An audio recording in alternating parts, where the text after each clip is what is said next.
Bill സഭയിൽ വരുമ്പോൾ party പിന്തുണച്ച് നിലപാടെടുക്കും. വഖഫ് നിയമ ഭേദഗതി ബില്ലിന് പൂർണ്ണ പിന്തുണയുമായി NDA ഘടകകക്ഷിയായ തെലുങ്കുദേശം പാർട്ടി രംഗത്തെത്തിയിരിക്കുകയാണ്. ലോക്സഭയിൽ തനിച്ച് ഭൂരിപക്ഷമില്ലാത്തതിനാൽ TDPയും JDUവും ബില്ലിനെ എതിർക്കുമെന്നും സർക്കാർ പരാജയപ്പെടുമെന്നുമുള്ള പ്രതിപക്ഷ പ്രചരണം തള്ളിക്കൊണ്ടാണ് TDP ബില്ലിനെ പിന്തുണച്ചത്. മുഴുവൻ മുസ്ലിം സമൂഹവും വഖഫ് ഭേദഗതി ബില്ലിനായി കാത്തിരിക്കുകയാണെന്നും TDP ബില്ലിനെ പിന്തുണയ്ക്കുകയാണെന്നും TDP വക്താവ് പ്രേംകുമാർ ജെയിൻ അറിയിച്ചു. മുസ്ലിം സമൂഹത്തിന്റെ ക്ഷേമത്തിന് വേണ്ടി പ്രവർത്തിക്കുമെന്ന് ചന്ദ്രബാബു നായിഡു തന്നെ വ്യക്തമാക്കിയിട്ടുണ്ട്. നാളെ ബിൽ സഭയിൽ വരുമ്പോൾ പാർട്ടി അക്കാര്യത്തിൽ പിന്തുണച്ച് നിലപാടെടുക്കും. മുസ്ലിങ്ങൾക്ക് അനുകൂലമായി പ്രവർത്തിക്കുന്നയാളാണ് നായിഡുവെന്നും TDP വക്താവ് പറഞ്ഞു.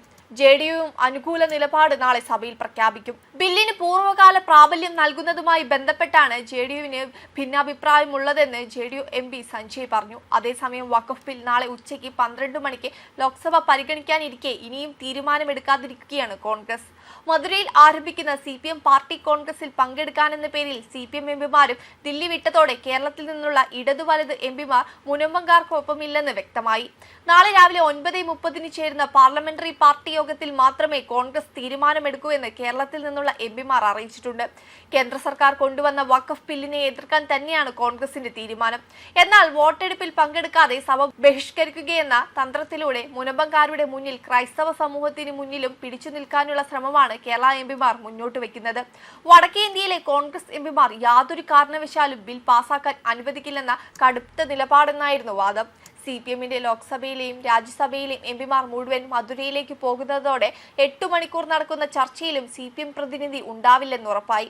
കൂടാതെ ഇസ്ലാമിക നിയമപ്രകാരം മതപരമായ ജീവകാരുണ്യവുമായ ആവശ്യങ്ങൾക്കായി മാത്രം സമർപ്പിക്കുന്ന സ്വത്തുക്കളാണ് വഖഫ് സ്വത്തിന്റെ മറ്റേതെങ്കിലും ഉപയോഗമോ വിൽപ്പനയോ നിരോധിച്ചിട്ടുണ്ട്. ഒരു വസ്തുവിനെ അനന്തകാലത്തേക്കാണ് വഖഫായി പ്രഖ്യാപിക്കുന്നത്. 1995 വഖഫ് നിയമത്തിന് കീഴിൽ വരുന്ന ഇവയുടെ മേൽനോട്ടം സംസ്ഥാന വഖഫ് ബോർഡിനും കേന്ദ്ര വഖഫ് കൗൺസിലിനുമാണ്. 23 സംസ്ഥാനങ്ങളിലും 7 കേന്ദ്രഭരണ പ്രദേശങ്ങളിലുമായി 32 വഖഫ് ബോർഡുകളുണ്ട്. ബീഹാർ, ഉത്തർപ്രദേശ് എന്നിവിടങ്ങളിൽ ഇസ്ലാം മതവിഭാഗങ്ങളായ ഷിയ, സുന്നി വഖഫ് ബോർഡുകളുണ്ട്. ഇന്ത്യയിൽ ഉടനീളം 9.4 ലക്ഷം ഏക്കറിൽ വ്യാപിച്ചു കിടക്കുന്ന 8.7 ലക്ഷം സ്വത്തുക്കൾ നിലവിൽ വഖഫ് ബോർഡുകളുടെ നിയന്ത്രണത്തിലാണ്. ഏകദേശം 1.2 ലക്ഷം കോടി രൂപയുടെ മൂല്യമുണ്ട് ഇതിന്. ലോകത്തെ ഏറ്റവും വലിയ വഖഫ് കൈവശം ഇന്ത്യക്കാണ്. കൂടാതെ സായുധ സേനയ്ക്കും ഇന്ത്യൻ റെയിൽവേക്കും ശേഷം ഇന്ത്യയിലെ ഏറ്റവും വലിയ ഭൂവുടമയാണ് വഖഫ് ബോർഡ്. 2024 ഓഗസ്റ്റ് 8 വഖഫ് ഭേദഗതി ബിൽ ലോക്സഭയിൽ കൊണ്ടുവന്നിരുന്നെങ്കിലും പിന്നീട് സംയുക്ത പാർലമെന്റ് സമിതിക്ക് വിടുകയായിരുന്നു. BJP MP ജഗദാംബിക പാൽ അധ്യക്ഷനായ സംയുക്ത പാർലമെന്റ് സമിതി ഇക്കഴിഞ്ഞ ഫെബ്രുവരി 13 ബില്ല് സംബന്ധിച്ച റിപ്പോർട്ട് പാർലമെന്റിൽ സമർപ്പിച്ചു. നാളെ ഉച്ചയ്ക്ക് 12 മണിക്ക് ബില്ല് ലോക്സഭ പരിഗണിക്കും. വെബ് ഡെസ്ക് കർമ്മ ന്യൂസ്.